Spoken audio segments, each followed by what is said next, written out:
everyone, it's Finch here, and we're gonna be bringing you guys a couple games. I'm probably gonna be narrating 3 games in a row. First, we're starting off with Nintendi against HANTSUKI.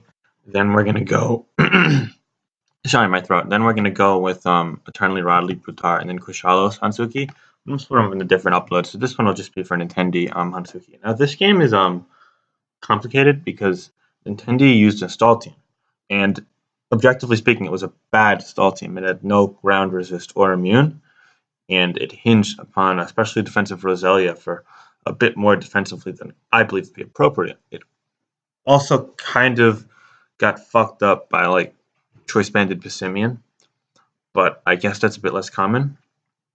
Also, if you see a bulk up Pessimian Z-turn with Gunk Shot over Knock, that kind of just 6-0 too. Although I guess Houndoom could revenge, but it would be a downhill matchup. My point being is that it's stall without like Zatu. It only has one removal in Alolan Sandslash.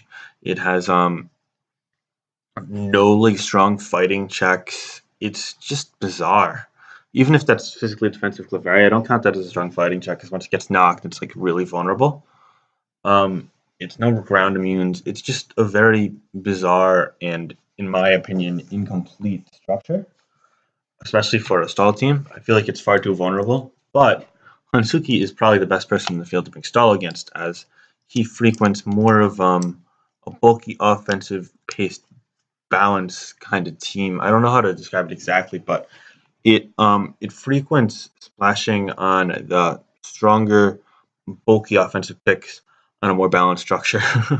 Like you're gonna see a lot of Rotom, Diancie kind of Pokemon, and then you're gonna see kind of a bulkier pivot core such as Steelix or Torterra plus Slowbro, as you see here. I guess kind of circumvents that with Torterra plus Silvally plus Slowbro here. But yeah, HANTSUKI's playstyle is something that I'd call as a mix between bulky offense and balance, all things considered. But it's not necessarily breaker or momentum heavy to the extent where stall should be able to kind of just sit there all day and outlast slash eventually wear out, as the teams are not very durable. HANTSUKI's main archetype does quite well against what I would label as the standard balance. However, it does not necessarily match up like insanely well. It's more of like an anti-metagame take on the metagame while using the common threats in the metagame, which I actually think is cool and kind of why I liked him in NUPL, but I feel as if the level of play that HANTSUKI has might be just a tad below that of other players, such as Nintendi, for example. And that's why he was ranked lower, and that's why he's going to come into this game pretty unprepared, perhaps, for what's going to come. And I don't really feel like narrating this whole game, but I'm going to go through it briefly. But let it be known going in that there's no way HANTSUKI wins this game unless he's got like bizarre sets, or this is a sub-bulk of Braviary, which we find out very early that it is not, given that it reveals U-turn. Let's just go through this game really quick and look at outs. Potentially like a Combine Diancie with a Z move that could make Roselia die, or like Combine Psychic. Would it be able to do well in this matchup, especially if it's Earth Powered and Power Fire for the Sandslash, as Combine Moonblast should be able to take care of Houndoom, Clefairy, Hariyama, of course, and I've Vaporeon with some chip. Another out would be that it is Stealth Rock Diancie, and it is the good Torterra set, aka Special Defensive Swords Diancie, Woodhammer, Earthquake, Synthesis, because that basically gets a kill every time it comes in. Sure, potentially faster Icicle, Crash, Sandslash, or Overheat Scarf Houndoom could potentially revenge kill it, but it's so threatening off the bat initially to the point where it doesn't matter unless like you risk it against the Scald and it gets burnt, which would be quite stupid to do. Then you're gonna find enough holes to where it's just gonna pick apart the team. Another way of winning this game for HANTSUKI would be that it would be the block Slowbro set. However, just looking at the pace of the game, there's no way in hell that's the set. Now, normally you'd say, oh, hey, it's a nasty plot Z Miss Mages. That actually is quite good against stall, which actually, generally speaking, is correct. However, we see that there's a Houndoom on Nintendi side. So unless it's like nasty plot Colbur and it gets chip on the Clefairy and Hariyama and Roselia, then I just don't think it's going to go far enough. Especially seeing as +2 non-Z can't kill the Houndoom, so like Colbur's not even gonna. Yeah, it's just. But I don't think any of these sets are too likely. I think that it's probably like Specs or maybe like some Combine Z Diancie, which could actually be the one way to do it. But still, I don't think it's a set equipped to break Roselia plus Sandslash plus Vaporeon. I think that's just standard special defensive Stealth Rock Torterra, which actually should be able to get Stealth Rocks up somewhat consistently, seeing as Earthquake threatens Sandslash, but at what cost? Cost of momentum, being chipped, etc. And you only have 8 PP in your recovery move, so that's not going to do well. I think it's just a pivot or an Assault Vest Slowbro, which is quite literally one of the most useless Pokemon in this matchup. If it's a pivot, at least you could still heal Bell PP on the Vaporeon potentially, but I gather they just go Clefairy every time, especially if it's a Stealth Rocket, which makes this game even harder, because that's basically playing 6v5 in terms of useful Pokemon. So Volley Steel, quite useless here. Just going to go in out. Miss Mages, we kind of covered. There are no sets that are going to do quite well against this team. Maybe it'll push the envelope a bit. And the Braviary, yeah, if it's not sub-bulk up, it's useless. It's just going to U-turn, force things out. Okay. But you can't do much if your Rock's not going to be up forever with that, and you don't have other things to pressure. And it just doesn't. So overall, this structure just kind of fails to beat specifically this stall, but likely stall in general. Anyway, I'm going to get into the game, but instead of playing it on medium, I'm actually going to put it on fast. Right off the bat, we're going to see Braviary, U-turn on the Clefairy, Silvally Steel, Rocks are going to be set. We're going to see that it's a default Silvally Steel, and it's a Stealth Rock Combine Clefairy. This is multi-attack, so at least it's going to force Softball PP from Nintendi, but Nintendi did a good job scouting for that. Now we're just going to see Rock set up. The sequence is going to go on for a while. A timely crit could actually give HANTSUKI a chance here, but it's not going to happen, and eventually we're just going to see a Parting Shot before it takes some Moonblast damage or just waste all the multi-attacks. We're going to see a Combine Dare. Diancie brought in to take Rocks immediately. Another thing worth noting is that if Rocks get up, then there's no way this team's going to break through. Torterra takes a poison early, which means it's going to be taking a ton of recovery throughout the game, which is even worse. And also, a Spike Up means that Silvally Steel is going to take a ton, and whatever else switches in as well. The thing is, Silvally can't come in against this. So now the Slowbro is going to take it, and likely a knock. Yep, and it reveals to be Colbert, which I guess is like second best case scenario besides a block set. But, I mean, it's still going to be worn up by this Toxic. Yeah, it just, the only thing is it could stall out Heal Bell PP if it's Heal Bell. But it does at least Toxic to Vaporeon, which is cool. But soon we're going to see that it is a Rest Talk Vaporeon, in fact. Yeah. So that basically makes the Slowbro useless. And it also means that there's a bit of an added layer of longevity, which actually helps in this matchup quite a bit for Nintendi, in my opinion. Okay, we're going to see Torterra come in here, but like, look, you're taking 20-some-odd% with Poison, Spike, and Rock, probably 30%. You got to recover up every time you come in now. So, like, you're only going to get in, like, so many times. Now you lose your leftovers, and you're like, wow, I'm not going to be able to get Rocks up despite my Rocker beating their one remover. And that's, again, like, one of the big problems of this matchup for HANTSUKI. So we're just going to see Slowbro pivot in. But look, it's taking so much, and it's poisoned, and it has no leftovers because it was Colbert, and it already got knocked regardless. And it's just, you're getting pushed around by the hazards and the loss of momentum already. So HANTSUKI tries to put the Band-Aid on, get the Silvally Steel, and nice Moonblast there, getting 90% damage, and you're already at like 3/4 with your Silvally Steel, and 23. So sure, this game might take 100 turns, but I don't see any threat directly to Nintendi. We're just going to see the sleep turns kind of be stalled by Sleep Talk here. Clefairy comes in on Miss Mages. Now we see the Houndoom on a nasty plot. We're going to pause right here. Well, you see that it crunches it. It's not Colberberry, and I mean, if this like used Pursuit and HANTSUKI stayed in and was Colbert, which very specific thing, then it could have actually gotten a kill, because what you do is you Thunderbolt or whatever move you have here, be like maybe like Power Gem. You Power Gem, you actually kill it. So that's like really cool. But if you just Thunderbolt, let's say theoretically, because it's a bit more common, so like 65%, then if it's Pursuit Lock and you Shadow Ball and you 100% get another kill, and if you just pursued it into a Power Gem, then that could have been a potential win path for HANTSUKI.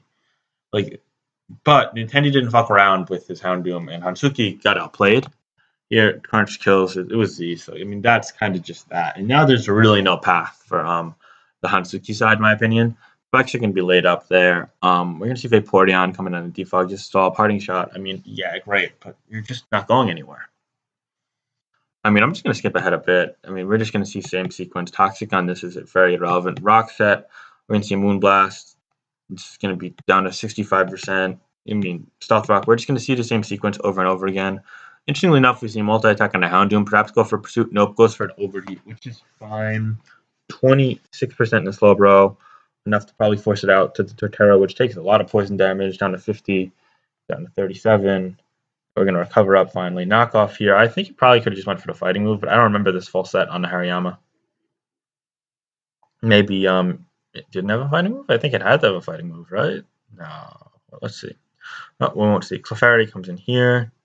But it's going to recover up, set rocks, etc. Although it can set rocks and force a defog that is actually mutually beneficial, seeing as there are rocks in the Nintendi side, which is a bit annoying.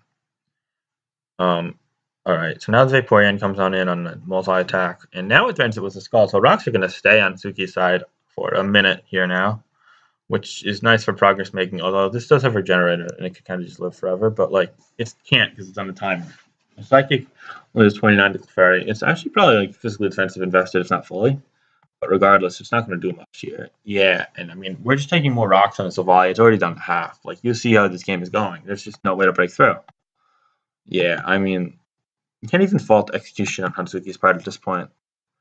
We're going to see recovery. It's down to 24%, down to 16%. It can only come in on rocks 2 more times. And if Spike comes up, forget about it.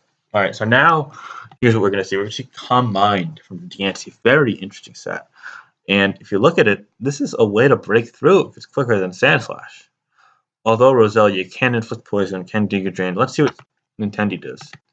He Sludge Bombs, 16%, no leftovers. We can see Earth Power here for 30. Sludge Bomb again. Poison, no, poison pretty much effectively end the game. Earth Power here, Synthesis. Now, I almost wonder why we didn't see another Calm Mind from Hantsuki a bit earlier if we knew that the Earth Power was going to do so little. But I guess he kind of figured, okay, maybe we could like sort of trade where I'm healthy enough afterwards to eat Houndoom, but like I'm still low.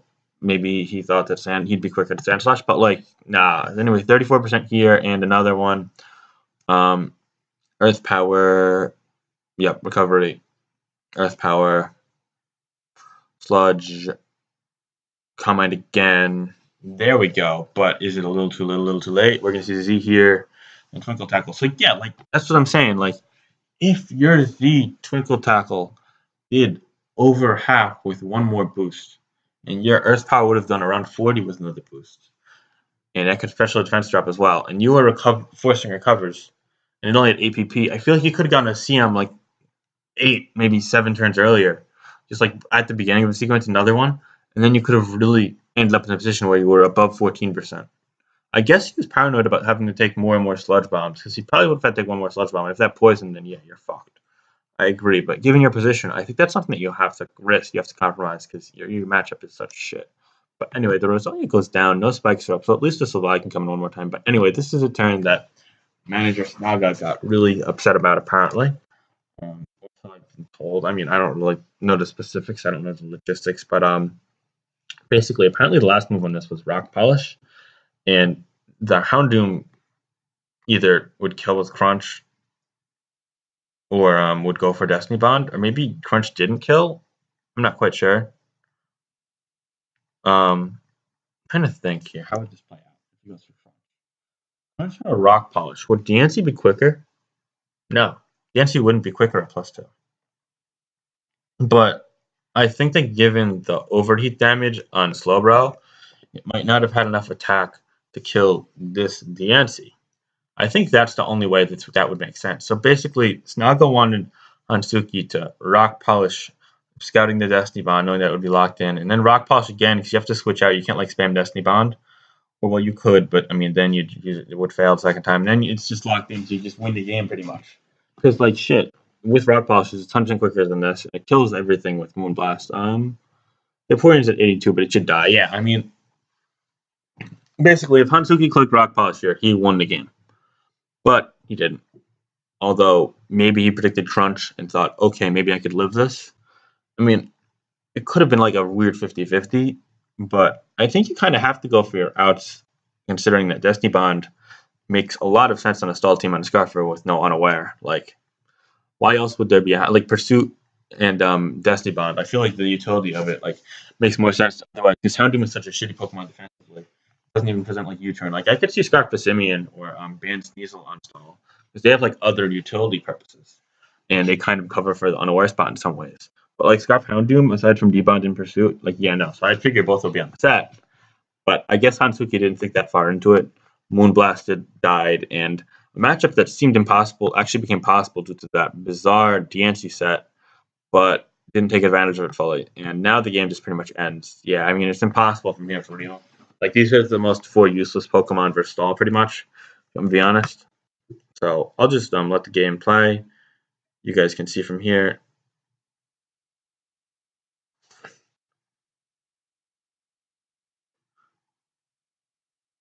Yeah, I got a guy on Discord PMing me right now saying we should unban Mega Lucario.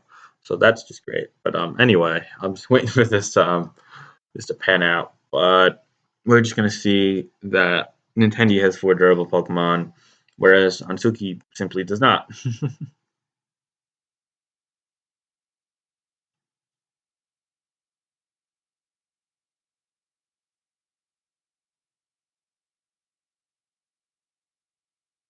This guy keeps spamming me. Like Mega Lucario is clearly broken. I don't know what this guy wants. But anyway, hmm.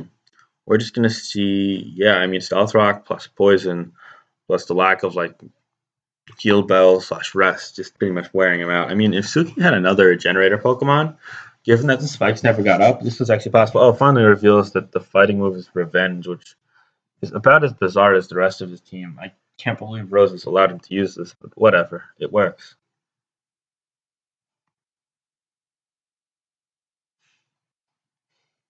Anyway, so yeah, sorry, this narration is a bit scattered at this point. Because like, what's the point?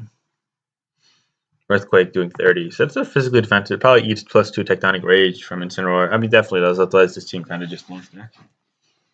But I feel like a well played Incineroar team, especially if it has spikes, but also just like rocks and like knocks Sneasel plus Incineroar, or you knock the Hariyama the first time with your Incineroar, and then you get to +2. Like I feel like that just runs through this team. Like that Nintendo's team just like does not make sense to me versus like standard teams, but it works here, and it's a fine pick for HANTSUKI, I guess. I mean, it works. I can't really complain that.